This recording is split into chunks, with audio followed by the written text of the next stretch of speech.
Analogue paneer હોય કે પછી કોઈ બી ખાવાની સામગ્રી હોય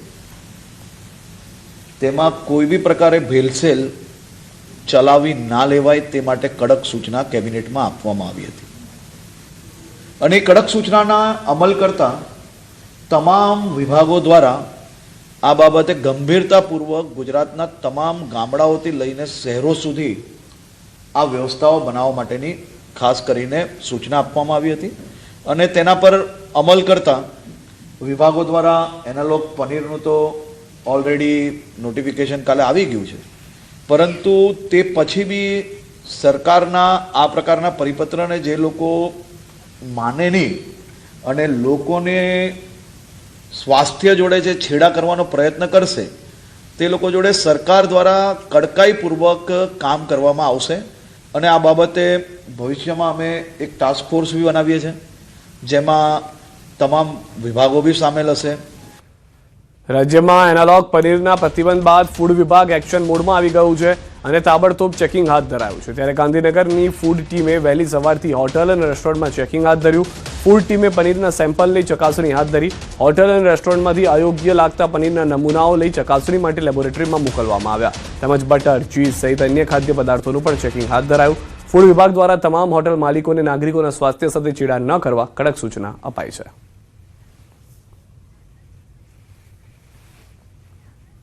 ગાંધીનગર મહાનગરપાલિકાની ફૂડ સેફ્ટી શાખા દ્વારા પનીર એનાલોગ, ચીઝ એનાલોગ કે અન્ય એવી ડેરી એનાલોગ પ્રોડક્ટની તપાસ હાથ ધરવામાં આવેલી છે અને તમામ એફપીઓને આ એનાલોગ પ્રોડક્ટ ન વાપરવા સૂચના આપવામાં આવી રહી છે। સાથે સાથે જો કોઈ એફપીઓની કસ્ટડીમાં આવા જ કોઈ એનાલોગ પ્રોડક્ટ જોવા મળે તો તેઓની સામે કાયદેસરની કાર્યવાહી કરવામાં આવી રહી છે અને હવેથી આ ઝુંબેશ સતત ચાલુ રાખવામાં આવશે। તો આ તરફ એનાલોગ પનીર પર પ્રતિબંધ બાદ કાર્યવાહી। રાજ્યભરમાં આરોગ્ય વિભાગની થવાઈ। રાજકોટ, સુરતમાં ફૂડ વિભાગનું ચેકિંગ, અમદાવાદ, વડોદરામાં પણ ફૂડ વિભાગનું ચેકિંગ। એનાલોગ પનીરના વેચાણ પર પ્રતિબંધ મુકાયા બાદ રાજ્યભરમાં આરોગ્ય વિભાગ અને ફૂડ સેફ્ટી ટીમ દ્વારા કડક કાર્યવાહી હાથ ધરવામાં આવી છે। ગ્રાહકોના સ્વાસ્થ્ય સાથે ચેડા અટકાવવા માટે ફૂડ વિભાગ એક્શન મોડમાં આવી ગયો છે, જેના ભાગરૂપે રાજકોટ અને સુરતમાં અચાનક ચેકિંગ હાથ ધરી ડેરીઓ અને ખાદ્ય ચીજવસ્તુઓના સેમ્પલ લેવાયા છે। આ સાથે જ અમદાવાદ અને વડોદરા જેવા મોટા શહેરોમાં પણ દૂધ અને પનીરના વિક્રેતાઓ પર તપાસનો ધમધમાટ શરૂ કરવામાં આવ્યો છે, જેથી બજારમાં ગ્રાહકોને શુદ્ધ અને ગુણવત્તાસભર ખાદ્ય સામગ્રી મળી રહે। તંત્રની આ લાલ આંખથી મિલાવટખોરોમાં ભારે ફફડાટ વ્યાપી ગયો છે।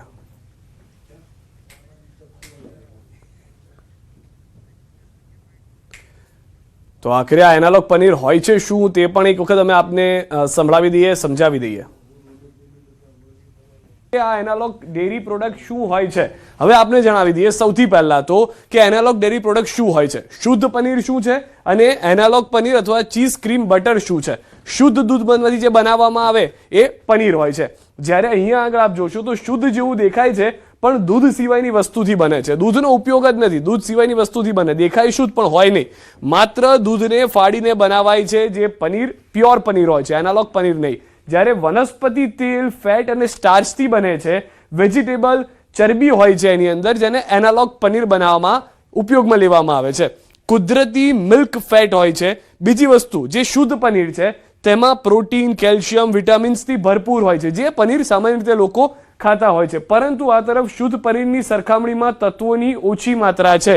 ત્યાં સુધી પણ કહેવામાં આવ્યું છે કે આમાં પ્રોટીન, જે એનાલોગ પનીર છે તેમાં પ્રોટીન ના માત્ર હોય છે, ફક્ત ચરબી જ ચરબી હોય છે। ત્યારબાદ એકદમ નરમ હોય છે, જે શુદ્ધ પનીર હશે એકદમ સોફ્ટ હશે, જ્યારે આ જે એનાલોગ પનીર છે એ થોડું ચવડ અને રબર જેવું હોય છે, એકદમ આમ દબાવો તમે એ પનીરને તો એ તમને સ્પોન્જી જેવું લાગે, જ્યારે એકદમ જે છે તે નરમ હોય છે। બીજી તરફ દૂધના કારણે થોડું મોંઘું હોય છે। સામાન્ય રીતે આપણે પનીર લેવા જઈએ ને એમ થાય કે આ સસ્તું છે, આપણે આ લઈ લઈએ, પરંતુ એ સસ્તાનો ખેલ જ જોખમી છે, કારણ કે પ્રમાણમાં આ સસ્તું મળતું હોય છે। ડીસાના શેરપુરા દૂધ ડેરીમાં મહિલા પશુપાલક અને ડેરીના મંત્રી વચ્ચે મારામારી। દૂધ ફેટના મુદ્દે શરૂ થયેલો વિવાદ બોલાચાલી બાદ ઉગ્ર બન્યો। મહિલાએ દૂધની બરણીના ઢાંકણા વડે ડેરીના મંત્રી પર હુમલો કર્યો। મહિલાએ મંત્રી પર દૂધ ઢોળીને કર્યો વિરોધ। ઘટનાથી ડેરી પરિસરમાં અફરાતફરીનો માહોલ સર્જાયો। દૂધ ભરાવા આવેલા લોકોએ વિડીયો બનાવી સોશિયલ મીડિયામાં વાયરલ કર્યો। આ વાયરલ વિડીયોનું ન્યૂઝ 18 ગુજરાતી પુષ્ટિ નથી કરતું।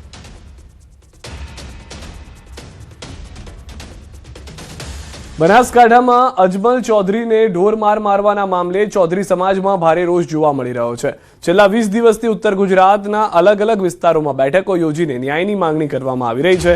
ધાનેરા આંજણા કોલેજ ખાતે યોજાયેલી ચિંતન બેઠકમાં અર્બુદા સેનાના હોદ્દેદારો તેમજ સમાજના અગ્રણી આગેવાનો મોટી સંખ્યામાં હાજર રહ્યા હતા. બીજી તરફ ગઈકાલે રાધનપુર ખાતે વિધાનસભા અધ્યક્ષ શંકર ચૌધરીએ નિવેદન આપ્યું હતું કે અમુક લોકો સોશિયલ મીડિયામાં વિડીયો મૂકીને સમાજને ગેરમાર્ગે દોરી રહ્યા છે. જોકે આ તરફ ધાનેરા ચિંતન બેઠકમાં આગેવાનોએ સમાજના લોકોને ન્યાયની આ લડાઈમાં જોડાવા માટે ખુલ્લું આહવાન કર્યું છે. આ રેલીમાં બનાસકાંઠા, વાવ, થરાદ, પાટણ, મહેસાણા અને સાબરકાંઠા જિલ્લામાંથી ચૌધરી સમાજના આગેવાનો, યુવાનો અને ગ્રામજનો ટ્રેક્ટરો તેમજ ગાડીઓના કાફલા સાથે જોડાશે તેવો દાવો કરાયો. આગામી 11 ઓગસ્ટે શરૂ થનારી આ ન્યાય યાત્રા ગાંધીનગર પહોંચીને ન્યાયની ગર્જના કરશે.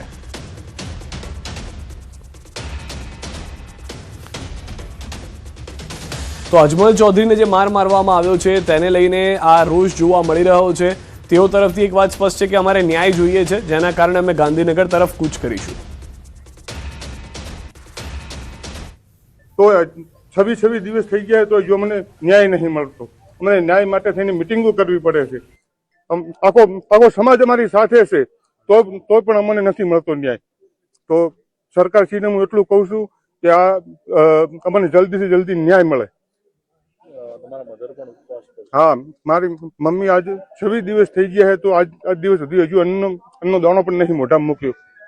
મારા ભાઈને દેવ દરબાર જગતની અંદર મારઝૂડ કરવામાં આવી છે.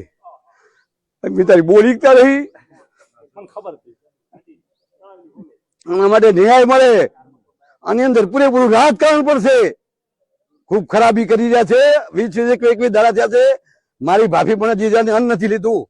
કે જે ખાસ ગુનેગાર છે, જેને ગુનો કર્યો છે, એ લોકોની તાત્કાલિક ધરપકડ થાય અને એના સામે જે તે કલમ લાગે એને અમે બધા ખૂબ સાથ સહકાર આપવા તૈયાર છે અને આરોપી છે એ તાત્કાલિક પકડાઈ જાય એવી અમારી ચૌધરી સમાજની માગણી છે. એના જે જવાબો આપવાના થશે. આજે ચૌધરી સમાજ ન્યાય માટે નીકળ્યો છે અને એટલા માટે સમાજ માટે જે આક્ષેપો થયા છે, તો જેમના ઉપર થયા છે, આજે ઝેરનો કટોરો કહીને પણ સમાજના ન્યાય માટે નીકળેલા છીએ. એ આગામી સમયમાં એનો જવાબ પણ મળશે, જડબાતોડ જવાબ મળશે. પરંતુ અત્યારે ન્યાય જોઈએ છે. જે અમને ન્યાય અપાવશે, અમારી જે લિખિત માંગણીઓ છે એ પ્રમાણે પોલીસ તંત્ર, સરકાર અમને ન્યાય અપાવે એવી આપના તબક્કે આપના માધ્યમથી હું બે હાથ જોડીને વિનંતી કરી રહ્યો છું. સરકાર જો માગણી મુજબની એફઆઈઆર ફાડે અને આરોપીઓને જેલમાં પૂરે તો અમારે આ આંદોલન કરવું નથી અને અહીં જ પૂરું કરીએ અને સરકારને અભિનંદન આપવા એવી અહીં આ સૌએ વાત કરી છે. અમે પણ એમાં સૂર પુરાવીએ છીએ અને અમારું આ આંદોલન અહીંથી અમે પૂરું કરશું. અથવા જો નહીં થાય તો આંદોલન ગાંધીનગર જશે અને તેની સંપૂર્ણ જવાબદારી સરકારી રહેશે. સુરતના ડિંડોલી વિસ્તારના જાણીતા બિલ્ડર રવિ ચૌધરીએ ઝેરી દવા પીને જીવન ટૂંકાવવાનો પ્રયાસ કરતા ચકચાર મચી ગઈ છે. આ ઘટના બાદ તેમને તાત્કાલિક સારવાર અર્થે હોસ્પિટલમાં ખસેડવામાં આવ્યા છે. ચર્ચા મુજબ શહેરના એક નામચીન બિલ્ડર અને ફાઇનાન્સરના સતત માનસિક ત્રાસ અને આર્થિક દબાણથી કંટાળીને તેમણે અંતિમ પગલું ભર્યું હોવાનું સામે આવી રહ્યું છે. પોલીસે આ મામલે તપાસ હાથ ધરી છે. ભાવનગરના બગદાણા આશ્રમની ભક્તોને અપીલ. સંત શ્રી બજરંગદાસ બાપા આશ્રમની ભક્તોને અપીલ. એઆઈથી બનેલા બજરંગદાસ બાપાના ફોટો શેર ન કરવા અપીલ. બગદાણા આશ્રમે ભક્તોને કરી છે વિનંતી. પૂજ્ય બજરંગદાસ બાપાના મૂળ સ્વરૂપને જાળવવા સંદેશ આપવામાં આવ્યો છે. કાલ્પનિક વાર્તાઓથી બાપાની છબી વિકૃતિ ન કરો તેવું કહેવામાં આવ્યું છે. આ તરફ પરમ પૂજ્ય સંત શ્રી બજરંગદાસ બાપાનો ઓરિજિનલ ફોટો અને સાચા વિચારોને જ પ્રાધાન્ય આપો. એઆઈ ફોટા અને મનગણત રીલ્સથી દૂર રહેવા અપીલ. જેથી આવનારી પેઢી સુધી સાચો વારસો પહોંચાડવાની વિનંતી. સંતો શ્રદ્ધાનો વિષય, મનોરંજનનો નહીં તેવું પણ આશ્રમ તરફથી કહેવામાં આવ્યું છે. બજરંગદાસ બાપાએ ક્યારેય ચમત્કારનો દાવો કર્યો નહોતો. એઆઈ ફોટા પોસ્ટ કરનાર ભક્તોને હટાવવા હૃદયપૂર્વકની વિનંતી. બગદાણા આશ્રમની અધિકૃત પરંપરા જ જાળવો. સાચો ઇતિહાસ અને સાચી ભક્તિ જાળવવા સૌને અપીલ. મૂળ વસ્તુ કોઈ પણ ભગવાનના સ્વરૂપનું અથવા કોઈ પણ સંતોના, કોઈ પણ ગુરુદેવાના સ્વરૂપને જે વાસ્તવિક સ્વરૂપ છે એનાથી વિકૃત કરીને અથવા એનાથી વિપરીત સ્વરૂપ સમાજ સામે નહીં આવવું જોઈએ. સમાજને યથાર્થ ચિત્રણ હોવી જોઈએ એવું મારું માનવું છે. અમદાવાદની ગુજરાત કોલેજમાં વિદ્યાર્થી પર થયેલી મારામારીની ઘટનાનો વિડીયો સોશિયલ મીડિયામાં વાયરલ થયો છે. 4 ઓગસ્ટે નહેરુ હોલ પાસે 5 થી 7 શખ્સોએ વિદ્યાર્થીઓ પર હુમલો કર્યો હોવાનો આક્ષેપ છે. ફરિયાદ મુજબ જૂની અદાવતને કારણે હુમલો કરવામાં આવ્યો હતો અને એબીવીપીના કેટલાક કાર્યકરો સામે પણ આક્ષેપ કરવામાં આવ્યા છે. તો એબીવીપીના કાર્યકરો દ્વારા એનએસયુઆઈના કાર્યકર પર આક્ષેપ કરવામાં આવ્યો છે. વિદ્યાર્થીની ફરિયાદના આધારે પોલીસે ગુનો નોંધી હુમલાના કારણોની તપાસ શરૂ કરી છે. ઘટનાથી કોલેજ કેમ્પસમાં ચકચાર મચી છે. નોંધનીય છે કે અગાઉ પણ કોલેજમાં સામાજિક તત્વોના ત્રાસ અંગે પ્રિન્સિપલ ફરિયાદ કરી ચૂક્યા છે. 4 ઓગસ્ટના રોજ NSUના લુખ્ખા લોકો એક વ્હાઇટ વર્ણના જે બ્લેક ફિલ્મ લાગેલી હોય છે જેની અંદર નંબર પ્લેટ વગરની ગાડી લઈ અને સ્ટન્ટ કરી રહ્યા હોય છે. ગુજરાત કોલેજના કેમ્પસ જે વિદ્યાનું ધામ છે ત્યાં આગળ સ્ટન્ટ કરી રહ્યા હોય છે. ત્યારે એ લોકોને ટાયર ફાટે છે અને સામાન્ય વિદ્યાર્થીને ઈજા થાય છે. ત્યારે ત્યાં આગળ રહેલા ABVPના કાર્યકર્તાઓ એમને સમજાવે છે કે ભાઈ આ વિદ્યાર્થીનું ધામ છે, વિદ્યાર્થીને નુકસાન ના પહોંચાડશો. ત્યારે એ લોકો ઉશ્કેરાઈ અને 25-30નું ટોળું લઈ અને સામાન્ય વિદ્યાર્થીઓને અને ABVPના કાર્યકર્તાઓને ઢોર મારવાનું કામ કરી રહ્યા હોય છે. આ જ ઘટનાને અદાવતમાં રાખી અને 5 ઓગસ્ટના રોજ ત્યાં આગળ NSUના લુખ્ખા લોકોએ ABVPના કાર્યકર્તાઓને અને સામાન્ય વિદ્યાર્થીઓને ઢોર માર માર્યો છે ફરીથી 5 તારીખે. અને એ વસ્તુને એ લોકો એવું કહી રહ્યા છે કે આ ABVPના કાર્યકર્તાઓ મારી રહ્યા છે, પરંતુ એમાં કોઈ પણ પ્રકારના ABVPના કાર્યકર્તાઓ સંડોવાયેલા નથી. દેવભૂમિ દ્વારકાના સલાયા નજીક આવેલા વચલાબારા ગામે બોગસ તબીબ ઝડપાયો છે. લોકોના સ્વાસ્થ્ય સાથે ચેડા કરતા ડિગ્રી વગરના બોગસ તબીબને પોલીસે ઝડપી પાડ્યો. સલાયા મરીન પોલીસે બાતમીના આધારે વચલાબારા ગામે દરોડા પાડી કાર્યવાહી કરી. રામચંદ્ર બિશ્વાસ નામનો શખ્સ કોઈ પણ માન્ય મેડિકલ ડિગ્રી કે નોંધણી વિના ગેરકાયદેસર રીતે રોની દવાખાનું ચલાવતો હોવાનું સામે આવ્યું છે. પોલીસે બોગસ દવાખાનામાંથી દવાઓ સહિત કુલ ₹84,603નો મુદ્દામાલ જપ્ત કર્યો છે. આરોપી સામે BNS કલમ 125 તેમજ ગુજરાત મેડિકલ પ્રેક્ટિશનર્સ એક્ટ 1963ની કલમ 30 હેઠળ ગુનો નોંધી કાયદેસરની કાર્યવાહી હાથ ધરવામાં આવી છે. સુરતમાં બોગસ ડોક્ટરનો પર્દાફાશ. અમરોલીમાં પટેલ ક્લિનિક ચલાવતો એલોપેથિક દવાઓ અને સાધનો સહિત મુદ્દામાલ જપ્ત. છાપરાભાઠા સ્થિત તારવાડી વિસ્તારમાંથી પકડાયો છે. 13,000થી વધુની દવાઓ અને તબીબી સાધનોનો કબજે. ડોક્ટરી પ્રેક્ટિસ માટે જરૂરી લાયકાત અને નોંધણી નહોતી. કમ્પાઉન્ડરનો અનુભવ આધારે ચલાવતો હતો ક્લિનિક. દર્દીઓની સારવાર કરી માનવ જીવન જોખમમાં મૂકવાનો આરોપ. આરોપી સુજીત લલ્લારામ પટેલ મૂળ ઉત્તર પ્રદેશના જોનપુરનો રહેવાસી. BNS અને ગુજરાત મેડિકલ પ્રેક્ટિશનર્સ અધિનિયમ હેઠળ ગુનો નોંધાયો. ગેરકાયદેસર તબીબી પ્રેક્ટિસ કરનારાઓ સામે અમરોલી પોલીસનો કડક સંદેશ. આગામી સમયમાં પણ આવી કાર્યવાહી ચાલુ રહેશે, પોલીસની ખાતરી.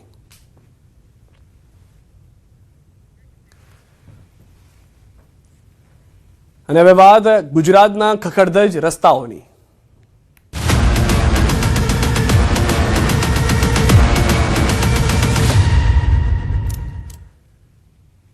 જીવનભર હાલાકીઓ વેઠીને અંતિમ સફર પણ શાંતિપૂર્ણ ન થાય તો એનાથી મોટું દુર્ભાગ્ય શું હોઈ શકે?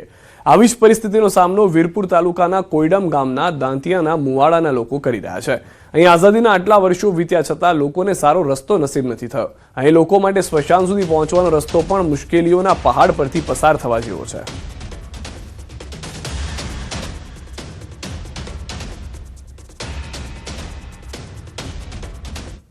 એમાં 1200થી વધારે વસ્તી છે અને 150થી 200 જેટલા ઘર આવેલા છે.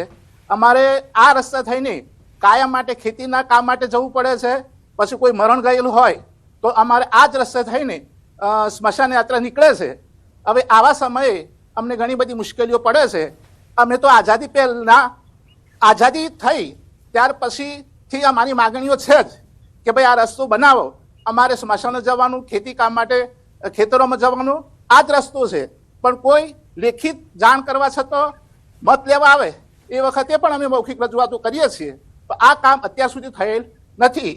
અવારનવાર રસ્તાની રજૂઆતો કરવા છતાં અમારા રસ્તાની કોઈ આજ સુધી સાંભળવા તૈયાર નથી.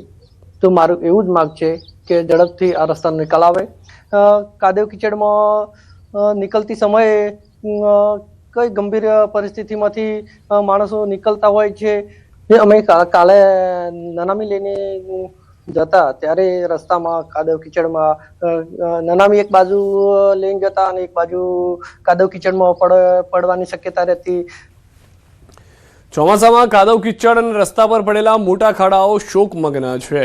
પરિવારજનોની વેદનામાં વધુ વધારો કરે છે. ગ્રામજનોનું કહેવું છે કે અનેક રજૂઆતો છતાં વર્ષોથી માત્ર આશ્વાસન જ મળ્યું છે, પરંતુ માર્ગની સ્થિતિ આજે પણ યથાવત છે. આઝાદીના આટલા વર્ષો બાદ પણ અમે આ રસ્તાની વારંવાર માંગણી કરી છે, છતાં પણ આ રસ્તો અત્યાર સુધી બન્યો નથી. અમારે તમે કાલે વિડીયો અને ફોટોમાં જોઈ હોય તે રીતે નનામી લઈને જતા વખતે પગ ખાડામાં ફસાઈ જાય છે. કાદવ કીચડ અને આ રસ્તો બે મુવાડાને જોડતો રસ્તો છે. વારંવાર અવર જવર માટે અમારે આ જ રસ્તાનો ઉપયોગ કરવો પડે છે અને આ રસ્તો અત્યાર સુધી બન્યો નથી. રજૂઆત વારંવાર કરી છે, પણ જ્યારે અમે રજૂઆત કરીએ ત્યારે એક જ વાત આવે છે કે અમે ચૂંટણી જીતી જઈએ અથવા તો અમે આવી ગઈએ તો આ રસ્તો થઈ જશે, એક જ જવાબ મળે છે. નનામી લઈને નીકળે ત્યારે પબ્લિકને જ્યારે હાથમાં પકડીને જાય છે ત્યારે પડે ના પડે એ રીતના કાદવમાં પગ ફસાઈ જાય છે, પડી જાય છે, નનામી નમી જાય છે.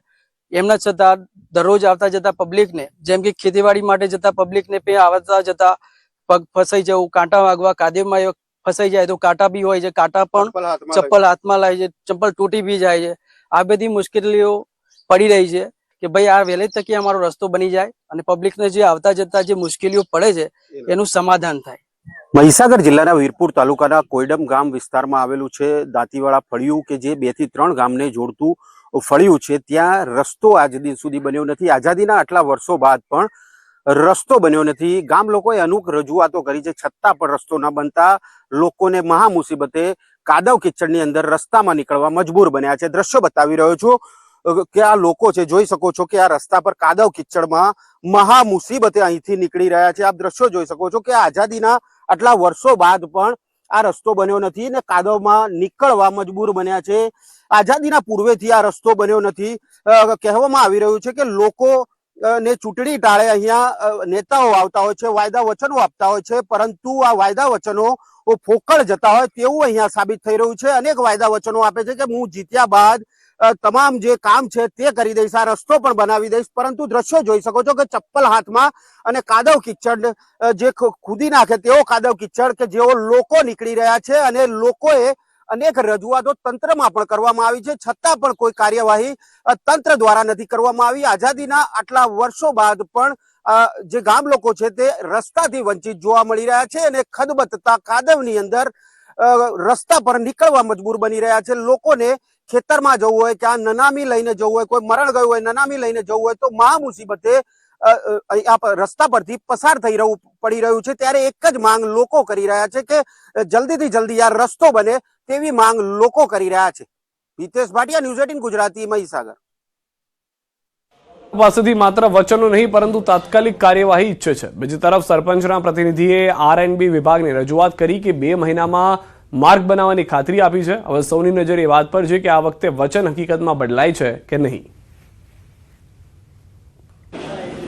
આગલા વર્ષોમાં જે કંઈ થયું એ વિશે મને બહુ માહિતી નથી, પરંતુ મારા આયા પછી મેં એ રસ્તાની જોરદાર બારદાર રજૂઆત કરેલી છે. અને હાલની પરિસ્થિતિમાં કાલનો વિડીયો વાયરલ થયા પછી મેં માર્ગ અને મકાન વિભાગમાં ફોન કરી અને વિડીયો મોકલી આપેલો છે. રસ્તો મંજૂર થઈ ગયેલો છે અને લગભગ આ 2 મહિનાની અંદર એનું કામ ચાલુ થશે.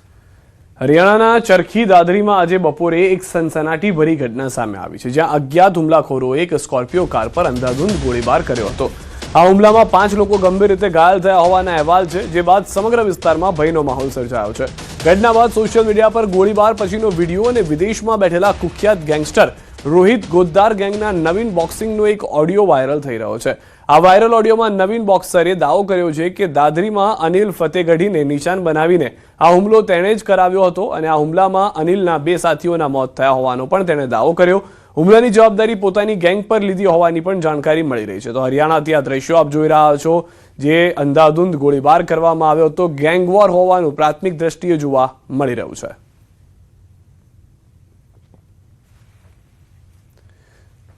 વાત કરીએ હવે મોરબીની. મોરબીના વીરપરડા ગામે અનોખી ઘટના. કૂવામાં પાણી ફરી ડોલતું જોવા મળી રહ્યું છે. ખેડૂત પ્રાણજીવનભાઈ સાદરિયાના ખેતરમાં અનોખી ઘટના છે. કુતૂહલ સર્જાતા કૂવો જોવા લોકોના ટોળા ઉમટી રહ્યા છે. ઘટનાનો વિડીયો સોશિયલ મીડિયામાં ચર્ચાનો વિષય બન્યો છે. તો વીરપરડાના કૂવા મામલે ભૂસ્તર શાસ્ત્રીની પણ સ્પષ્ટતા. ભારે વરસાદથી કૂવો રિચાર્જ થતા હિલચાલ જોવા મળી રહી છે. પવનની ગતિથી આવું થયું હોવાનું પ્રાથમિક તારણ છે. ભૂકંપ જેવી કોઈ પ્રવૃત્તિ નહીં હોવાની વાત ભૂસ્તર શાસ્ત્રીએ કરી છે. ભૌગોલિક કારણોસર ઘટના બની હોવાનું પણ પ્રાથમિક તારણ જણાવવામાં આવી રહ્યું છે.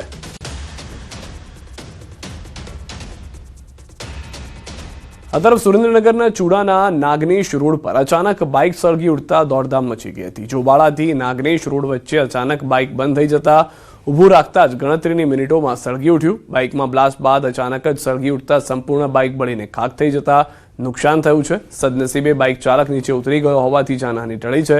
બાઇક સળગી ઉઠવાનું કારણ હાલ અકબંધ છે. શોર્ટ સર્કિટના કારણે બાઇકમાં આગ લાગી હોવાનું અનુમાન છે. પાટણ શહેર કોંગ્રેસ પ્રમુખ લેખિત રજૂઆત બાદ જીપીસીબી દ્વારા કરાયેલી તપાસમાં પાટણ નગરપાલિકાની ગંભીર બેદરકારી સામે આવી છે.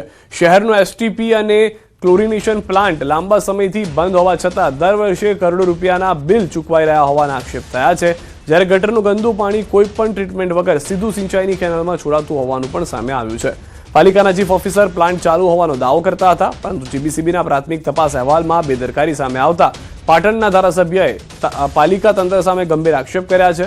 સિંચાઈ વિભાગ દ્વારા વારંવાર નોટિસ આપવા છતાં કાર્યવાહી ન થતા જવાબદારો સામે ગુનો નોંધી કડક કાર્યવાહી કરવાની માંગ ઉઠી છે. આવું ટ્રીટ કર્યા સિવાયનું પાણી એ સિંચાઈની કેનાલમાં છોડવામાં આવે છે. પોલ્યુશન કંટ્રોલ બોર્ડ અને રાજ્ય સરકારના વોટર પોલ્યુશનના અને બીએનએસની કલમો મુજબ આ ગંભીર પ્રકારનો ગુનો બને છે.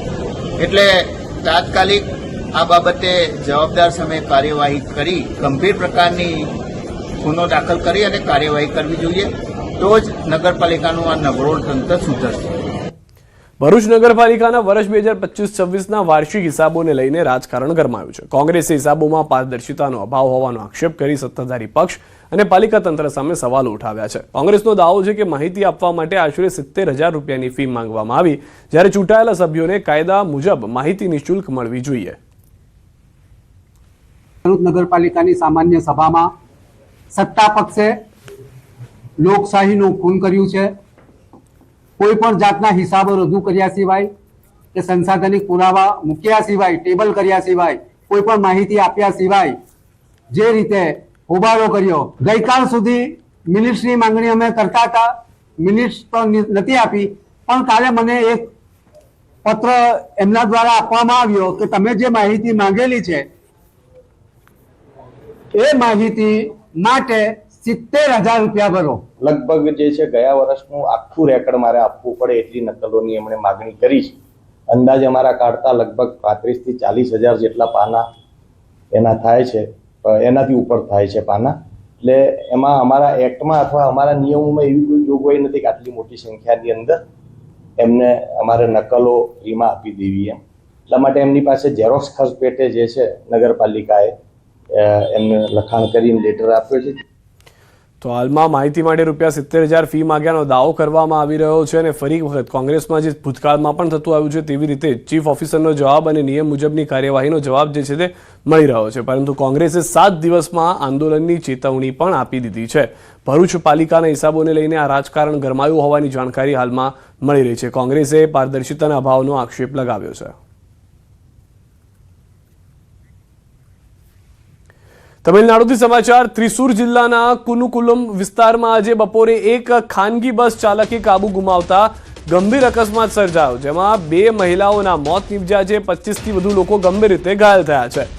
કુત્તીપુરમથી ત્રિસુર તરફ જઈ રહેલી અંકુર નામની ખાનગી બસે પારાબડમ વિસ્તારમાં એક પછી એક કાર, ઓટો, રિક્ષા અને મોટરસાયકલ અને ઇકો વાહનને પણ સહિત કુલ 5 જેટલા વાહનોને જોરદાર ટક્કર મારી અને ત્યારબાદ એક મકાનની દિવાલ સાથે અથડાઈ ગઈ હતી. આ ભયાનક અકસ્માતમાં રિયા અને ફાતિમા નામની 2 મહિલાઓએ જીવ ગુમાવ્યો છે, જ્યારે ઘાયલોને સારવાર અર્થે સ્થાનિક મલંકરા હોસ્પિટલમાં ખસેડવામાં આવ્યા છે.